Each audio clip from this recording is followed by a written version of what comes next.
What's going on, guys? It's your boy John Liquidator coming back with another video. And it looked like Joe Flacco is opening up about SHEDEUR, Sanders, the Cleveland Browns, and this whole battle situation. Guys, for this one here, we got to go all the way up to Cleveland. Let's get it. Let's go.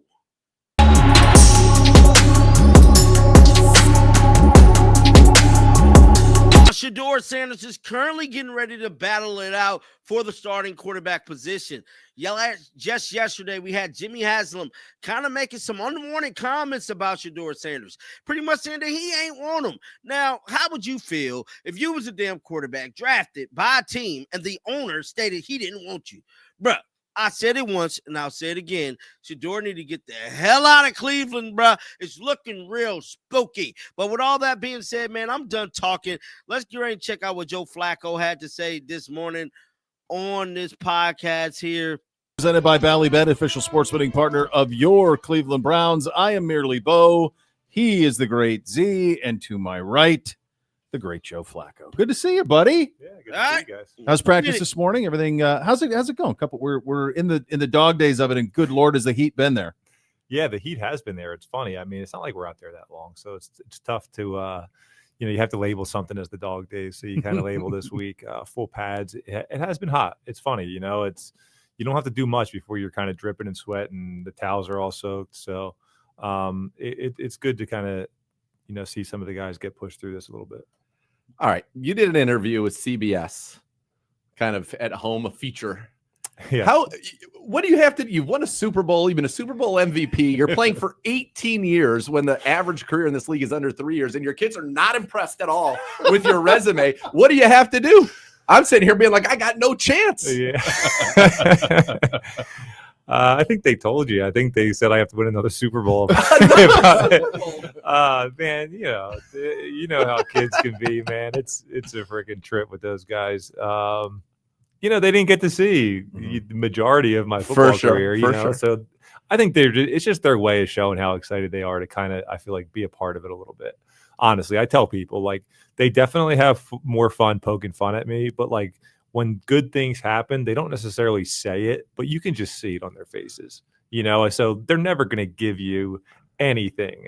And I'm not just me, other people asking, they're going to take every chance they get to kind of give it to me a little bit. But you can tell, like, just by looking at their face, like when they're somewhat proud of, just kind of like I'm sure they can tell when, we're proud of them, and they can see it on our faces. As they should be. Just have them watch Training Camp Insider, presented by Gregory Industries. You can find on the Browns YouTube channel.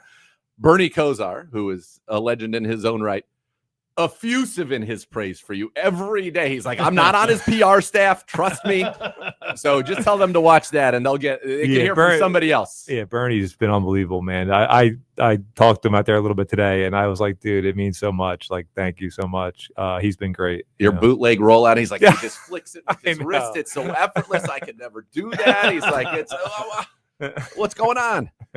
I remember the last time you were here in studio with us, one of the things, and it was coming off that incredible run of games, get us into the postseason, that incredible finish to that season. You were in here, we were talking about your kids, and you said what's kind of cool is they're getting to see it. Yeah. And so they get to be a part of it. And so now to return back here where you had that magical time here, what has that been like for the family to have you back here?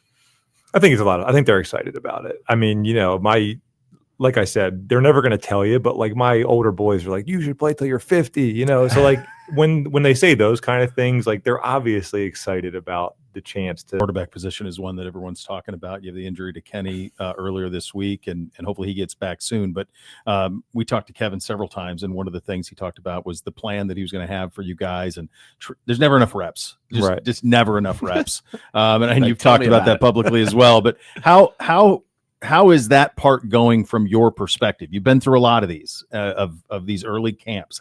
How's that part going in terms of trying to get everybody reps? Yeah, listen, I think they were trying to get everybody reps, and it is a hard thing because especially in today's camp, you're only out there for so long. Like if we were running 120 reps and we were splitting the field up, and everybody would get a good amount of reps. Like even if you're getting a lot of reps right now, it's still not as many as you were getting 10 years ago. Like if you were the second or third string guy.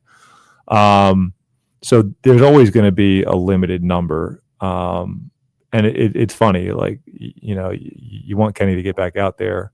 You can definitely see the difference when there's 3 guys versus 4 guys. 100%. You know, it becomes it's even less of a headache for the coaches to come up with how they're going to split them. So, listen, we all love getting reps. You get into a little bit of a groove. You kind of start to feel comfortable with everybody. You get to show a little bit about what you do without having to worry about the little tiny things that don't really matter. So, but at the same time, like, it's our job right now to kind of just adapt and be able to adjust to whatever, you know, they're asking of us. And I think that's the most important thing, is you can't dwell on those things. You just got to do whatever they're asking you to do, that you got to do the best. And maybe sometimes you'll feel like you're not doing enough, or maybe they're not seeing you, but you just have to have faith that you are, and just kind of stay the course and let it play itself out.